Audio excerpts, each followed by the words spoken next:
All right, today is a day where there is no room for error. We cannot mess up here because we're gonna go on the track tomorrow and the whole Subaru engine bay is still torn apart. I still don't have TGVs in it. Before we even start this video, I wanna give another huge shout out to Colin at Ronin Performance. I mentioned it in the last video where I showed you guys the TGVs. If you didn't catch that, I'll put a link up top to that video. But my injectors didn't fit in the TGV housings and I gave them to Colin. I'm like, look man, I don't have the tools to do this. I need this done for this weekend so we can get on the track. And he smashed it out in literally a day and drove it to my work and dropped them off for me. So shout out to you, Colin. You're a clutch guy. So now if you check out our TGVs, we got the fuel rails all fitted up nice. Injectors are in nice and seated. That lower injector O-ring is completely sealed. And Colin actually ended up shaving out a little bit of the TGV there just to make sure the fuel pulse dampers had enough clearance, and they are close enough as it is already. So shaving those out definitely helped. So right now we got one gasket on there and the spacer. I got to get one more gasket on there. Get the TGVs on, get them torqued up. And then one other thing I did go pick up was a whole bunch of vacuum line. Like I literally got probably 7 feet of each size. This size here is going to be for my fuel pulse dampers and my fuel pressure regulator. And then this really tiny one here is what I'm going to use to reroute my boost gauge. And the reason I'm rerouting all this stuff and changing my whole setup is because I had a talk with Colin and he actually mentioned to me that running your fuel pressure regulator and both fuel pulse dampers off the small vacuum nipple on your intake manifold that's on the driver's side is actually not as good as picking a central location in the manifold, because that nipple on the manifold is actually isolated right to cylinder 4. So if cylinder 4 gets a little bit lower compression, you're not going to have as good a vacuum off of that port. It will still work given that the engine is completely healthy. And honestly, if the engine isn't healthy, you already have a bigger issue anyways, but you just get more even vacuum at the center of the manifold. So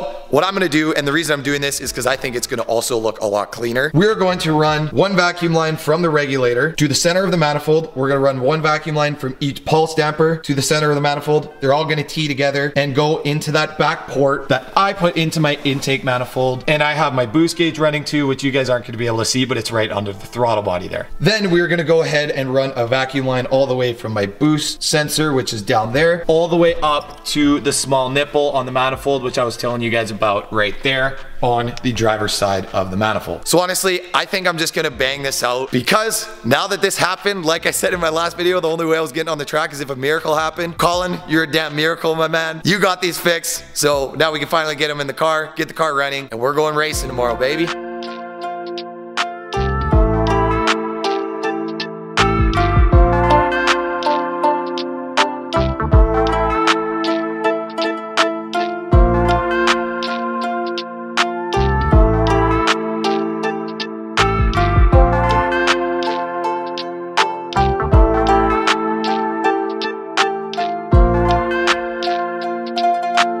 Okay, we did it. We freaking did it. It's all together. I didn't end up going with the central location for the fuel pressure regulator and fuel pulse damper vacuum lines. I ended up just going back to that same port. I didn't have time to disconnect the boost gauge line and then run it all the way to the other side, and it was just kind of a screw around. So I just went back to the same spot, but I made it a lot cleaner than last time and actually used the proper size vacuum line this time. So looking in the engine bay, we finally got everything together except for the belt shroud, which I'm gonna put on right away. But since these TGV housings are a lot bigger and they look amazing, by the way, I love that exposed bolt look on the front. Since these TGVs are bigger, before with my Radium TGVs, I actually routed the fuel pulse damper vacuum line under the TGVs, but these ones are a lot bulkier. So I ran it in around the back. It comes in on this side. It tees into a 3T, 1T to the pulse damper that goes to that side, 1T to the pulse damper that goes here, and then the other line goes off to another 3T, which one of the T's goes up to the pressure regulator and the other one goes straight to the manifold. Now eventually I do want to change that location for those vacuum lines, but for now this is going to work. It worked last season, so we're going to run it like that. Then the only other two things that sketch me out with this setup right now is the fuel lines. Now the fuel line on the driver's side here that comes from the tank and goes into the regulator, it's really short, which sketches me out, but I have that hose clamp insanely tight and there's no leaks there, so we should be good to go. Then underneath this intercooler pipe here, I actually have one fuel fuel line that you can kind of see there. It looks like a little bit of an arc, and I had to arc it up because if I arced it down, it was actually kinking the line because I cut that line a little bit too short. But for one track day, that line, if I point it up, has a lot more slack in it than if I point it down. So we're gonna run it like that. I think it's gonna work. So yeah, honestly, with the way everything is right now, let's get a little cold start going here for the boys. Oh, and by the way, do not judge my exhaust fitment at the back. My downpipe's still way out of whack and not properly sealing there because it's all cockeyed. So I gotta cut the downpipe and extend it a little bit to get the proper fitment at the back. But just enjoy some good cold start noises.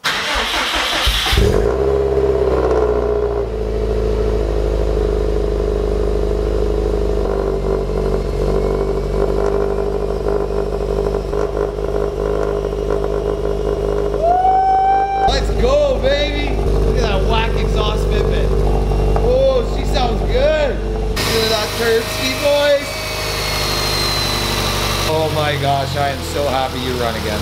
Okay, I'm gonna get this thing moved to the middle of the shop here because I'm gonna be driving it to work in the morning, and then we're gonna be going straight to the track from there. And now that we finally fixed my clutch pedal issue that we had last time at the track because the freaking plug just completely left the chat. It was not in the transmission for some reason. I don't know if I forgot to tighten it or what the hell happened there, but the clutch fork pin was like half slid out. If you guys are subscribed to the channel, you would already know that. So if you're not subscribed, just go do that and then you wouldn't miss out on this stuff. So I was trying to adjust my clutch pedal to compensate for an issue that I didn't know was there. So now we got to readjust the clutch pedal back to where it is supposed to be with that like inch of free play. So let's get her moved to the middle of the shop and then we can get on the clutch stuff.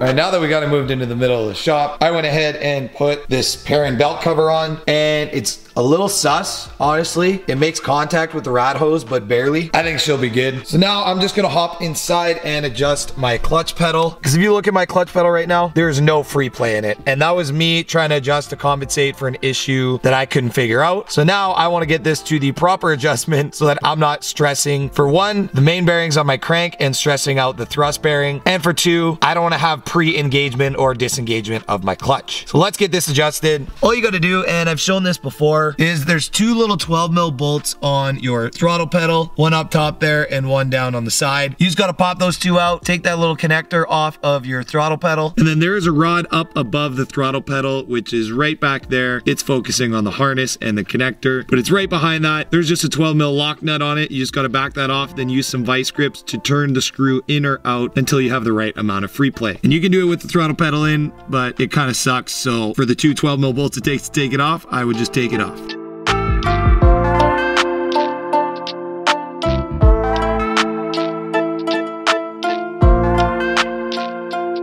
All right, got the clutch pedal all adjusted up. We got the perfect amount of free play there. You only want, feels like about an inch or so until it starts grabbing, and then nice and firm all the way down. So now, honestly, it is late. Like, what time is it?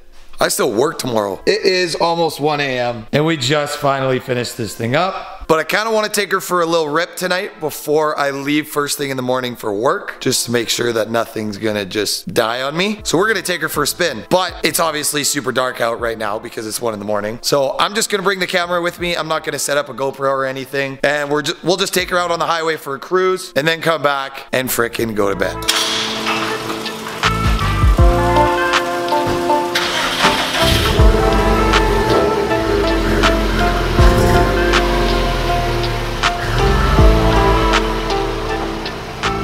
All right, we're at the highway. Oh man, I'm so nervous. It's super dark. I'm just gonna keep the lights on in the car and hopefully you guys can see me. I still don't know how I'm gonna do this. I might like try and hold the camera on the steering wheel. I've never done this before. So let's see how this goes. Ooh, we already got a pretty big clunk. Ooh, I missed those turbo noises, oh my God. Get on it a little bit in third gear. Holy shit, dude. Okay, first things first, I'm not even gonna do a pull. Let's make sure we got rid of this misfire. So if we got up to 100 kilometers an hour, shifted into 6th, and we just chilled at 2,500 RPM, she would misfire, like instantly. Cruising at 100, 2,500 RPM, and roughness on cylinder 1 is 0, baby, let's go. Oh my God, I'm so pumped this thing's fixed. And we got our boost gauge working now, give it a little bit of gas, look at her come up. Oh, this is so sick. Let's drop down to 4th here, give it a little 4th gear sauce.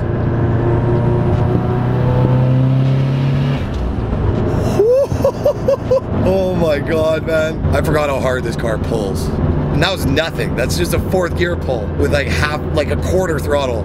This camera angle is gonna be really bad, but let's try and give her a little bit of 2nd gear sauce. Oh, oh.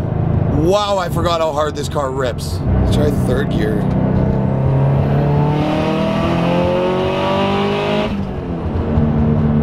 Holy shit, dude. Oh, this is so sick. Well, I got all hyped up for nothing, boys. Misfire's still there. What the hell, man? So, cruising at 100 right now. I'll put my foot into it a little bit. Watch the misfire counts on cylinder 1. Oh, now it's not gonna do it right when the camera's on. But you can see the history there that I got 10 misfire counts on cylinder 1. And it was as soon as my RPMs came down to about 2,500, and then I gave it a little bit of gas. There was 1 misfire there. There's 2.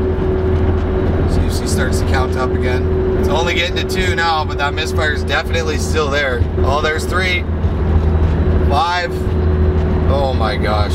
All right, if any of you guys that follow the build and have been following the build since the beginning, and you know this misfire issue that I was going through, if you guys have any suggestions, honestly, leave it in the comments because I'm so confused right now. That cylinder 1 injector wire was frayed as hell. There's no way that wasn't the misfire, and it's still misfiring. It's only at 2,500 RPM when I'm cruising, and I reverted back to the original map that Matt tuned the car on after I fixed that injector wire because I wanted to see if it was actually the injector wire or if it was just misfiring because of fuel or something to do with the tune, and it's still misfiring on this tune. So that injector wire didn't fix it, and we still got to figure out what the problem is here. It's not plugs, it's not coil packs. I did a compression test, it was even on all 4 cylinders. Leak down's even on all 4 cylinders. I'm honestly at a loss here. I don't even know what to say. Oh, I just made so many bad decisions taking that thing for a rip. I put this belt shroud on there and I was like, oh, it's not a big deal, it's barely touching. Well, if you look at my rad hose, it actually started to eat through my rad hose right there. It's not all the way through, but that's definitely sketchy. Probably gonna get a new rad hose and then cut the rad hose back so it sits a little bit tighter towards the rad. That's probably gonna be a tomorrow project. And then the other thing, which is just the icing on the cake and why I have the back of the car jacked up. I knew I had some whack exhaust fitment, yeah, because of the downpipe. I get it, but I did not think that it was actually touching the bumper, and it wasn't in the shop. And then I took it for a drive and it was literally touching the bumper, and it started to melt into the bumper a little bit. Luckily it didn't melt all the way through, it only melted a little bit. I could probably just heat the bumper up and straighten the plastic a bit, but for now I'm gonna take that stupid Grimspeed spacer out because that makes the fitment even worse. And then I'm probably just gonna take the donut gasket, put it in the Cobb catback, and then just bolt it straight up to the ETS downpipe because that spacer is making this fitment even worse. And then I'm gonna take this back hanger out right here. I have a little bit of a longer hanger. Maybe it'll give me a little bit more space to the bumper there. I mean, it's not gonna sit as low as that one, but at least it won't be touching and melting the bumper because I still want to take this thing to the track tomorrow. Like, I don't want to let this shit stop me from going to the track. So we're gonna try and make this work. I'm just gonna leave that belt shroud off for now so that doesn't eat through that rad hose. So yeah, let's just time lapse through getting that shroud off, getting the exhaust fixed up as much as I can. And I'm probably pulling an all-nighter tonight.